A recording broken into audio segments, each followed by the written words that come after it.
All right. Well, thanks so much for joining us today. My name is Jen Barba. I'm a part of the admissions team, and it's my pleasure to be with you this afternoon. The value of an MBA, the application process, and more importantly, answering all of your questions are kind of the goals for this event.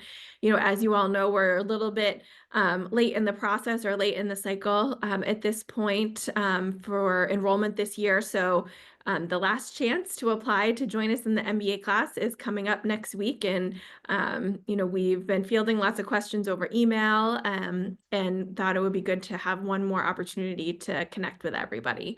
So at all of our events, we always like to share the mission of the Sloan School, which is to develop principled, innovative leaders who improve the world and generate ideas that advanced management practice. And that's part of what we're trying to instill in the students that we bring here, but it's also important for you to recognize that we're looking for evidence of your principled problem solving, ways that you've been able to enhance the organizations that you've been a part of up until now. So we look for some evidence of this in the application itself. The MBA program at MIT Sloan is a part of a larger community of programs that we offer at the Sloan School.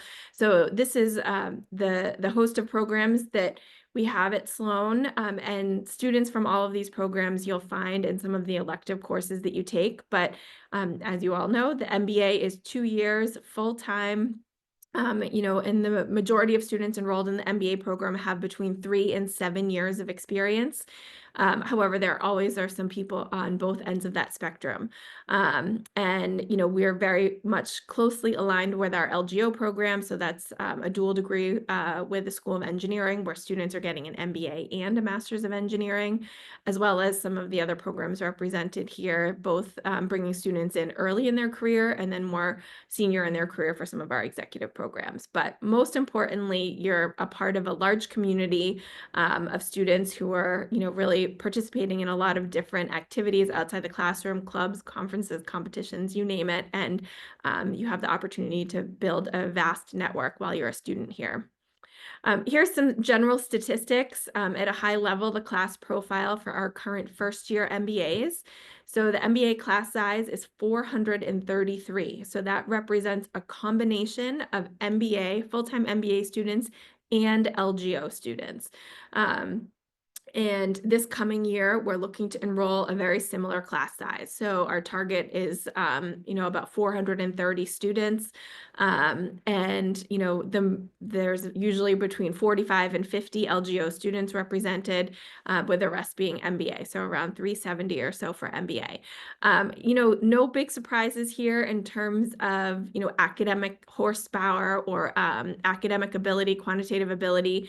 We're bringing in talented students who have demonstrated their academic potential through their undergraduate GPA, through the tests that they've taken, as well as through all of the different, industries they've been a part of. So you'll see a breakdown of their undergraduate majors, the industries that they were working in at the time they applied. That's kind of the one caveat here. We are only reporting what they tell us they were doing at the time they applied. So a lot of people coming from consulting and financial services, as well as tech, and then lots of other things represented here. And then in terms of, geographic and demographic statistics, about half the class is women, which is exciting. We have over 53 countries of citizenship represented. On average, students coming in have around 5 years of experience. 80% of the MBA class falls between 3 and 7 years of experience, but like I said, there's lots of outliers as well. There's a few more statistics shared on our website, so you can dive into that if you have more questions related to the class profile. And then, in terms of the value proposition of an MBA, I think if we get to this point where we're less than a week out from an application, you're likely bought into the pursuit of an MBA. But, an MBA here at MIT Sloan will help you to gain expertise in the intersection of business and technology, to continue to enhance your leadership skills and give you opportunities to, practice those skills in both in both an academic and a course setting, but also in lots of extracurricular activities. It gives you a chance to really build lifelong friendships and networks with individuals who are very different, or, who have complementary skills to what you represent. So, we're really bringing people together who have had success in a lot of different areas and helping you to, build connections among one another so that together as a whole, you're really unstoppable. And we have lots of opportunities for you to continue to explore offerings both at Sloan and across MIT. We offer a very flexible MBA with only one semester of required courses that we call the core. You're able to even take one of 3 electives during the core as well. And then after that, you take 75% of the time that you're here, or 3 of the semesters that you're here, you pick and choose the electives that are of interest to you. We have classes that we refer to as action learning labs, or those are our experiential learning classes where students pursue a course where it gives you a chance to really roll up your sleeves and work on a live project at a company. Sometimes those companies are in our backyard here in Cambridge, and a lot of times they're in far off locations in different countries, and it really gives you a unique opportunity to have an on-the-ground experience, learning about a specific discipline in a country that maybe otherwise wouldn't have the chance to visit or be a part of solving problems for a company. So please explore the website to learn more about action labs. We have lots of different electives as well. And then within those electives, there's different kind of paths you can have for your study. But to get back onto the topic of today, which is the application cycle, this is just a breakdown of the timeline that you would expect if you apply next week. So next Monday is the round 3 deadline on April 7th. So we are hoping to receive completed applications by end of day on April 7th. And we define end of day by around 3 o'clock Eastern time, and that includes your recommendation letter. Everything that's a part of your application to make it complete has to be submitted by that deadline. And then we have the reading period. So we distribute all of our files to readers, and all of that is taking place between the 8th and approximately the 22nd. And so we do an analysis using our competency model, which I'll get to in a minute. And then after we're done that review period or that reading period, we determine who to invite for interviews. And so our goal is to send interview invitations on April 24th. And then interviews will take place for about, 2.5, 3 weeks or so. And we will release final decisions on May 15th. So it's pretty straightforward for round 3. It moves really quickly. So really the key to this is getting in the application that's completed by the deadline. This kind of summarizes with a little more statistics the process that we follow. So this year, we expect to receive approximately a total of 5,000 applications. Every application is reviewed by our admissions committee, which is comprised of all professional committee members. And then usually we're interviewing around 25% of people who apply. And then of the people who are interviewed, usually we're admitting about half of the people who are interviewed, which gets us to an overall acceptance rate of 16%. All right, what's being evaluated? So when an application falls into my, we call it a queue, but when I receive an application, we're looking for demonstrated evidence of demonstrated success in leadership skills. And so, we're really looking at a series of competencies or characteristics that fall into 2 different categories. So demonstrated success is a collection of competencies that we define as evidence of how well you're able to succeed in an MIT classroom in terms of like your academic ability, your horsepower to succeed in a professional setting. Have you had professional success and been promoted, kind of essentially ahead of your peers? And, we're looking at your undergraduate GPA in your undergraduate coursework. We're looking at your test scores. We're looking at your work experience, and especially if your work experience was of a quantitative nature. And then we're also looking at things on another scale, which is sort of leadership attributes. And we're trying to determine things like how well you work in a team and how do you solve problems? How are you able to get other people that, maybe don't report to you to buy into the ideas that you're advocating for?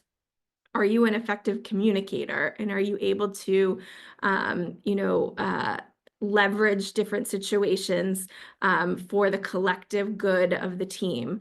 How do you adapt when things are changing or when things don't go according to plan? So we have lots of different pieces in the application that correlate to these different skills or these competencies, and that helps us to, create a series of scores that we use to determine who to invite to interview.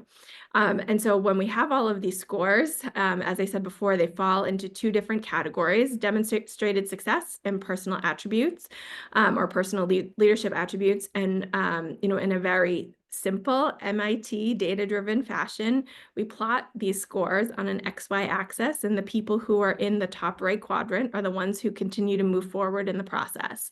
So we're looking for not only evidence of, strong academic horsepower, but also evidence that you're a strong team player.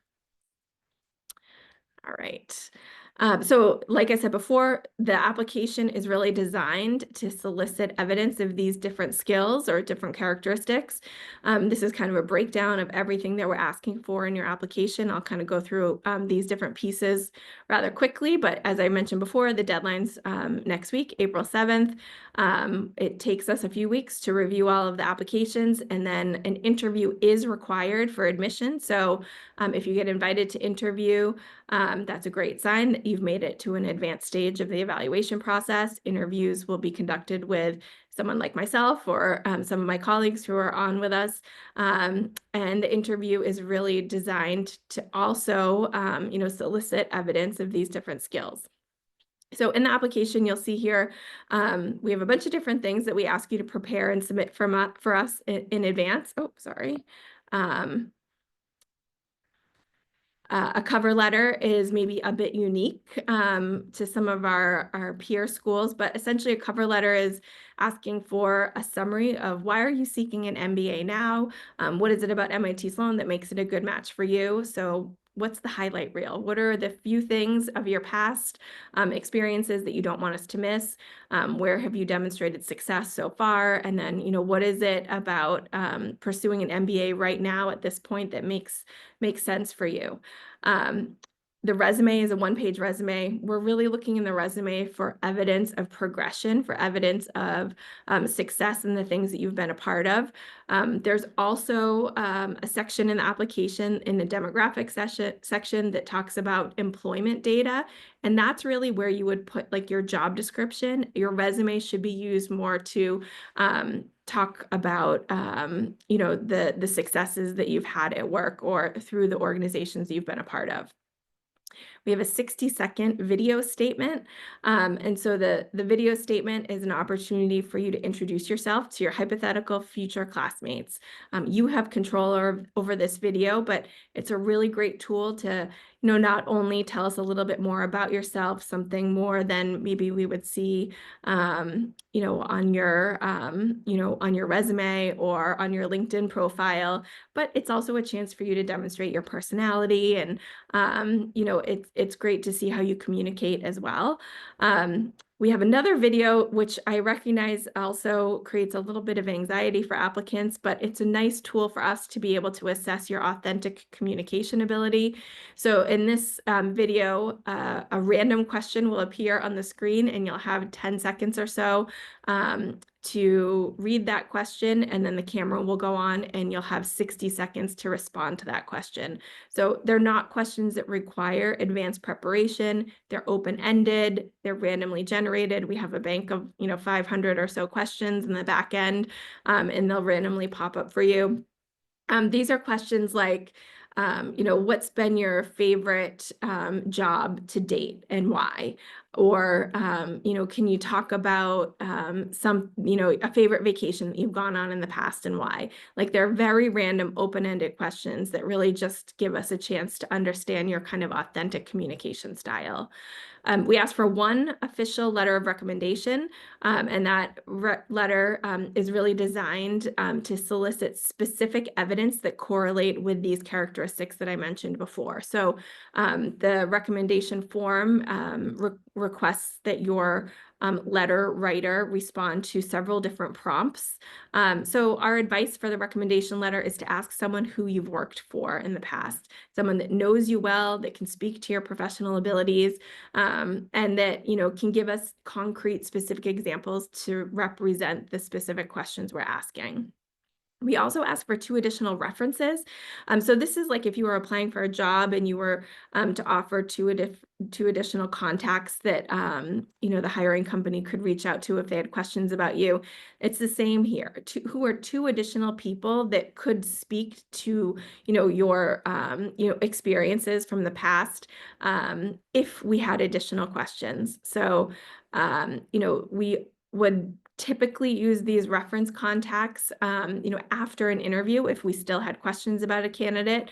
However, they could be contacted at any point, and really we just ask for contact information to be included in the application. The main thing here is give those people a heads up that you've included their information in an application and that there's a chance they may hear from us.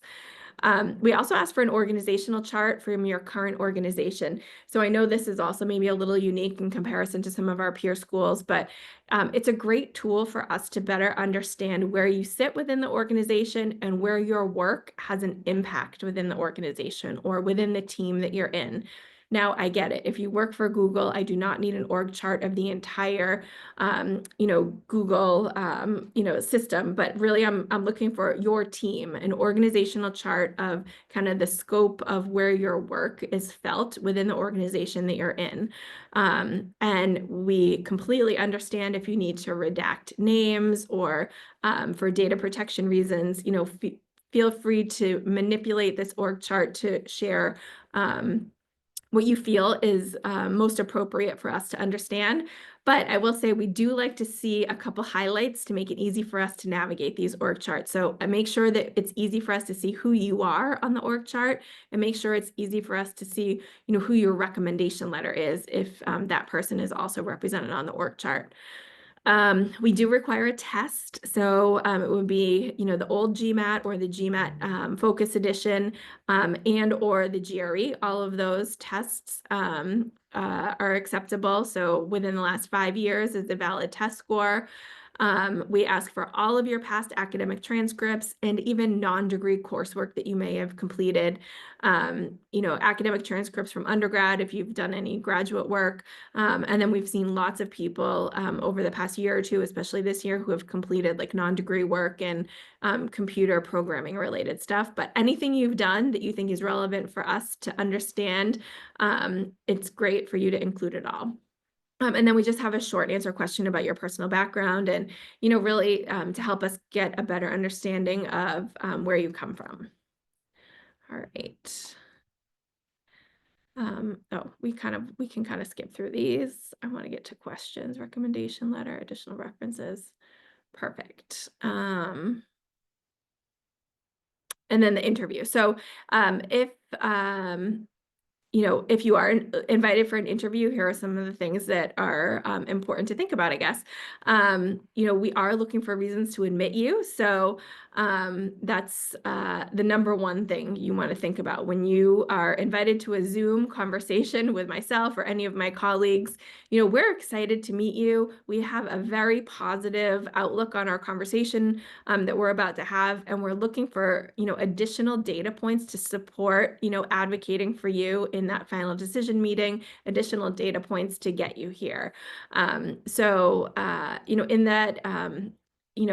that interview process, we're really excited to get to know you more. We will come prepared to ask questions about things that maybe we still have concerns or not enough information about. And then in the interview, I would also recommend that you come prepared with questions for us. In terms of additional tips, applying early, at this point, make sure you apply by the Monday deadline. Obviously follow the directions. We've carefully curated a series of questions throughout the application that really do align with these characteristics that we're looking for. So, make sure you try to follow the prompts that we're asking. Obviously, we want you to be yourself and try to be authentic. And then, like I said before, help us to be your advocate, help us to gather the data that we need to admit you. All right. What kind of questions does everybody have? I don't know why my chat is. It's okay. I can read some to you, Jen. There are some good ones. So Great. maybe I could start at the beginning. Someone asked, beyond test scores and work experiences, what can someone do to differentiate themselves as a strong candidate from just the average candidate within the admissions process? Yeah. So, well, I'll say, like, even though you feel as though you may be an average candidate, we have people applying from many, many different backgrounds. And, don't feel that you have to really, find extraordinary ways to stand out. We're looking for people who have been successful at the path that they've been on. And it's important for you to demonstrate to us that you've succeeded in the roles that you've been in. We're looking, at assessing this by like looking at you in comparison to your peers that started with you, and have you been able to demonstrate that you've had more opportunities or been able to succeed at a more accelerated rate than those individuals. We're also looking for, people who want to be at MIT Sloan and people who are excited to study with us here at MIT. So I think for me, often that is the tiebreaker. We have a lot of talented people who are applying, but, in the end, we want to see people who have done their research and people who, have been able to articulate through their cover letter or through the interview or even video that, we have something to offer that they're really excited about and that they, need this MIT Sloan experience in order to achieve their goals. Okay, great. We have some people that are asking about the relevant coursework section and kind of what the weight is that we put on there. If it's, important that they have those classes, if they have more than one in each subject area, what should they do? Kind of how should they think about the classwork that they're putting into the relevant coursework section? Yeah, so the relevant coursework section is designed to correlate with all of the core classes that we teach in the MBA core. And that semester is pretty intense. So we want to make sure that the people we're bringing here to study are set up for success and that there's not too much of a learning curve for them once they get here. So, one or two classes in each of the relevant coursework sections is amazing. If you've taken 10 classes, that fit into one of those sections, you can list them all, or you can just list, the ones that are most recent or most advanced. But if you've only taken like one economics class and it was not micro or macro, but economics for managers, or if you haven't taken a math class since high school, if we still love you, we'll still admit you. Like if we find reasons to like you, that's okay. We want to just know where your weaknesses are, and we may ask you to take additional relevant prep courses over the summer prior to matriculating. So the key with the relevant coursework is we're trying, to simplify dissecting your preparedness as it correlates to the MBA core. And if we need to ask you to take additional coursework to be best prepared for success when you get here. Awesome. You shared the slide on the letters of recommendation and the questions that we're asking recommenders. Is it necessary that the applicant have their current employer write that letter of recommendation? What if they don't want to tell their current employer that they're applying to the MBA program and want to go back to a previous employer? What are our thoughts on that? Yeah, my thoughts are, somebody who has been your previous supervisor is the best choice for your recommendation letter. It doesn't have to necessarily be your current supervisor. Of course, we understand that you don't want to compromise your job. But if that's the case, maybe the person who was your supervisor before that. In our experience, your current supervisors are the ones that can speak most clearly and effortlessly to the prompts we're asking. Of course, there's lots of exceptions to the rule. So, it's not a rule for us that, you need to have a current supervisor, but, um, you know, it, we want somebody who knows your work well. Okay. I love this question. Someone said, is there any part of the application that most applicants overlook or don't put enough effort into, but it's actually very important? Yes. Okay. I have a great answer for this question too. Maybe we all have different answers to this, but there is so much hidden real estate in the application in the demographic questions. And I think a lot of people focus so much on fine tuning every single word in their cover letter or on their resume, but they fall really short when it comes to using, additional text boxes of extenuating circumstances or additional context that we might need to know if for example, in the academic section, there's a text box that says, is there anything else we should know about your academic studies or your academic achievements? Or in the employment section specifically, there's for every single job that you've had or every role you've had within an organization, we're asking you, what is the job description? What is the summary of what this company does?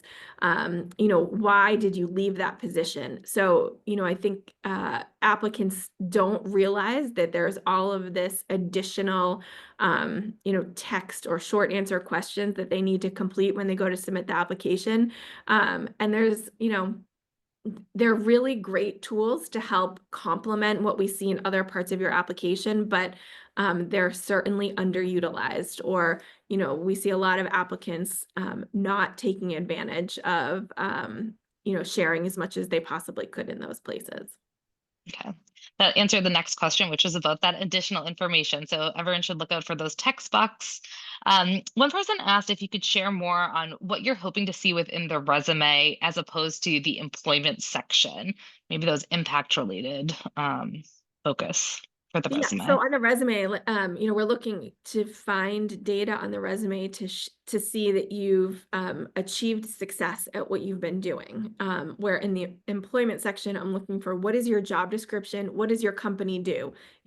I've been doing this a long time. My colleagues have been doing this a long time, but there's so many jobs out there that we don't know what your job description is, or there's also a mistake that applicants often make is they use a lot of jargon or they use a lot of acronyms on their resume or even in the employment section, and we don't know what all of that means.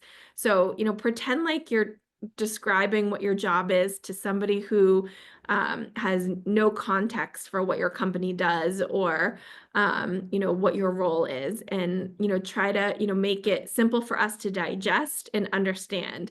Even if you do work for Google, there's so many different teams, there's so many different paths within the organization. Explain to us what your department is responsible for, not just what Google is. So I think that kind of context is really important for us in the employment section, and then we can dive into your resume and understand, like, what are the achievements or what are the quantitative or what are the impacts that you've had, and if you can if you can quantify that for us, that would be great. Otherwise, just sharing that you've had different projects you've been a part of, or things that were completed ahead of schedule, or funds that were saved, or whatever the best way to describe it is given the context of what you're doing. Do you have any specific advice for round three applicants, and should they talk about why they're applying in round three as opposed to round one or round two? I think for round three applicants, if we're in the interview, we're definitely going to ask you, why round three if it's not already obvious. However, I recognize there's also limited places in the application to address that. So I wouldn't worry so much in the written application about why round three, but we're definitely thinking, you know, um, what was it that kind of took you so long to make the decision to apply? And oftentimes it's obvious, like maybe somebody's going through an unexpected, you know, um, career change, or maybe they are looking to relocate for some other reason. So, I mean, there's lots of extenuating circumstances that point to why people apply in round three. It could be that you needed more time to take the test, or you needed more time to prepare because you were kind of, you know, undecided about this year or next year. I mean, there's many reasons, especially in today's, climate, where we're not penalizing people at all for applying in round three. That's why we have a round three. And we've been very cautious in how we've admitted candidates so far to make sure there's still space for new people to come through round three. So I don't think you need to worry about justifying a round three application. Okay. One kind of large group of open questions that we have, I just want to make sure everyone knows that's in college right now that's thinking about applying to the MBA early program. We are talking specifically about the MBA program that's starting in the fall this year. So the MBA early program is the deferred admissions where you would gain full-time work experience for 2 to 5 years. And next Tuesday, we're going to be having an app tips webinar on that. I'll drop the link to register for that in the chat. So it is slightly different. Given that you don't have any full-time work experience. So I'm putting that in the chat if you're able to register. Um, Another question that many people have asked is about the org chart. Like, is there a specific format that we need or want for the organizational chart? Yeah, I think in the application and also in the application details section on the website, we have examples of org charts that we have had in the past. So there is some context and some structure that we suggest for the org chart. The main thing is identify who you are, and if there's other people that you reference in the application, either references or recommendation letter writers, highlight those for us. But we are somewhat flexible in how you create this org chart, and it's okay for you to be a little creative in how you represent everybody that you work along with within your organization. Okay. Seems like we answered most of them. There's one that maybe we could kind of end on. How could people showcase that MIT Sloan is the place that they want to be? I mean, I think there's a lot of ways to showcase that, but certainly using an explanation, or identifying in your application what is it about the flavor or the culture or the design of the MBA program that we offer that resonates with what you're looking for. Attending events like this can help gather some of that, but we have lots of pre-recorded info sessions online. Hopefully this is not your first encounter with us, but we want to see that the experience you're looking to have is something that aligns with how we deliver the MBA experience here. So certainly you're going to get a great education at any of the top MBA programs, but the feel of how that education is delivered is a little bit unique to all of us. So demonstrating that you've talked to alums and that you understand and are excited about, some of the, featured classes that we offer, or the faculty, or, you're excited about some of the certificates that we have, or, where our graduates are typically going. We want to see that you've done your research and that you, are excited for the culture that MIT Sloan has created for the MBA experience. I think we've answered pretty much all of the groups of questions that have come in. So thank you, Jen. All right. Well, thanks everybody. Good luck. We're excited to, dive into this next batch of applications. And Morgan and Steve and Alexis, thank you so much. We'll look forward to seeing all of your applications next week.